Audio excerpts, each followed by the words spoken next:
Hold up. You telling me we have players hitting the football field in practice conditions? You know what that means. It's right around the corner and football season is almost here. I may be a little rusty, but I ain't forgot anything. So let's have some fun.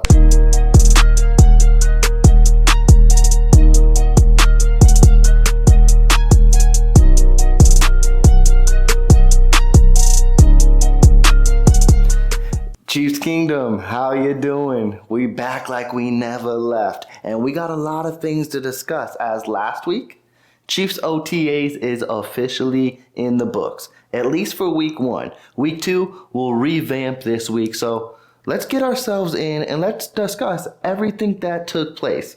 And for topic number 1, I think a good thing to discuss with the Kansas City Chiefs is distractions. And it feels like that's been the highlight of the Kansas City Chiefs offseason. Unfortunately, it all started off early on in March, April range when we had that unfortunate event with Rashee Rice and the hit and run. And then you had the Rashee Rice and the alleged situation in the club, which now seems to all be, I guess, situated, but who knows what's going on there. And then now you have this whole Harrison Butker situation where he had his commencement speech at his graduation. And of course, with OTAs now officially underway, that's going to be the main thing the media has focused on. And Coach Reid had to answer those questions right away. And you could tell he was not going to put up with any of it. He was ready for them. And he basically, I don't want to say deflected because that's not the right word, but he basically said, hey, you guys say stupid stuff all the time, and I got to put up with it. So it is what it is. But at the end of the day, you can still see that Coach Reid, Patrick Mahomes, Travis Kelce, even though they may not have completely agreed with what Harrison Butker said, they still are in full support of him, and they are in all right saying that he is in right to his own opinion just like everyone else. And that's the main thing nowadays. Everyone has an opinion. That means everyone is going to get criticized, whether you believe it's right, wrong, whatever it may be. If you're in that limelight, people are going to come after you, and unfortunately, that's been Harrison Butker. Now, let's get the, I don't want to say non-football stuff out of the way, but let's push that aside. Let's talk about what's actually happening here. And we got the offense and defense back on the practice field. They're getting ready to try to be the first team ever to three-peat. And a player they talked to on the podium was Trent Mcduffie, who is going to have a big year coming up. He has been blooming and becoming a cornerback of his own. But now with L'Jarius Sneed being traded, he is cornerback number 1, and he is looking to elevate his game to another level.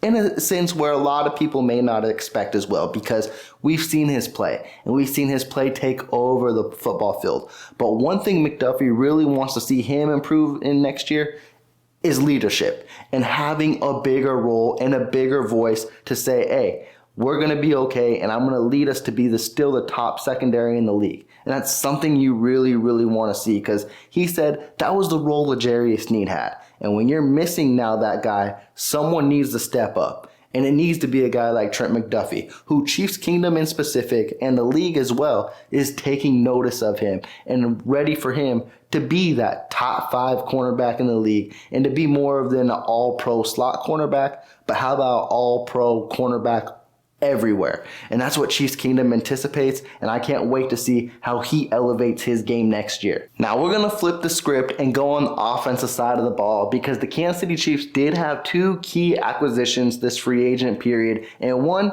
not a lot of us knew about, and not a lot of us knew the Kansas City Chiefs would go in this direction. And what I mean by that, go look in a different sport. Yes, they signed a rugby player in Luis Reese-Zamet, and he got his first look in a Kansas City Chiefs uniform, and he had some impressive plays as well, and it gets Chiefs Kingdom up in hammers and ready to see what he can produce, and he's going to be this year's Justin Ross. He really will be, where people are going to say, he's going to have 500 yards rushing, he's going to have 500 yards receiving, and he's going to take the league by storm.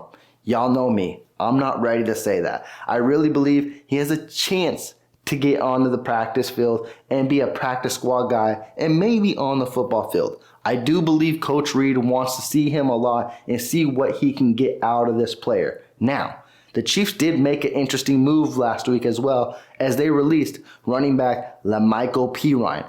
Why is that interesting? Because Luis Reese-Zammit is listed as a running back. So did the Kansas City Chiefs see a lot to where they're like, hey, we can move on from Pirine, who I believed was going to be a great position battle for RB3, and feel comfortable with LRZ moving forward? It's all speculation, but it was definitely an interesting move in a room where the Kansas City Chiefs are very slim in the running back position after Isaiah Pacheco, because you do got Clyde Edwards-Helaire. And Chiefs Kingdom, you need to remember, we don't have Jet McKinnon. So that RB3 role between Keontae Ingram, LRZ, Deneric Prince, that's a three-man battle. But LaMichael Pirine will not be involved in that. And speaking on the offensive side of the ball, the newly acquired wide receiver Marquise Hollywood Brown is already making a name for himself on the football field and making some highlight-worthy plays and just showing out. And that's what the practice field is all about. Don't take too much stock in it, but I'm very excited to see what he does bring for this offense. In specific, with the potential suspension of Rashee Rice, you're going to need that next man up, and it's going to have to be a guy like Hollywood Brown. We've seen him make a beautiful, 50, 60-yard catch in practice, and apparently he had a marvelous one-handed catch, which Kansas City Chiefs media, we're waiting to see that come. Where's it at? Let us see it. But there's no light of it. But even Hollywood Brown said, hey, post it for the fans because it was amazing. Now, we just got to hope it comes to light. But I don't know. It's been a few days, so I don't know if we're ever going to see that play. But maybe going into the season, that is Mahomes' wide receiver number one until Rashee Rice comes back. And then you have a really fun wide receiving tight end tandem you can work with Travis Kelce, with Rashee Rice, with Marquise Hollywood Brown, and then sprinkle a little dash of Xavier Worthy, which we will touch on that as the final piece as well, because we didn't hear much about the first round pick Xavier Worthy because he did miss most of the first week of OTAs with the hamstring injury. It's nothing too serious, but in the lights of OTAs, you don't want to make anything happen worse. The Chiefs did say if a game was to be played week 1, Xavier Worthy would have been ready, so that is good. We may see more of him moving into week 2, so keep your eyes out for that.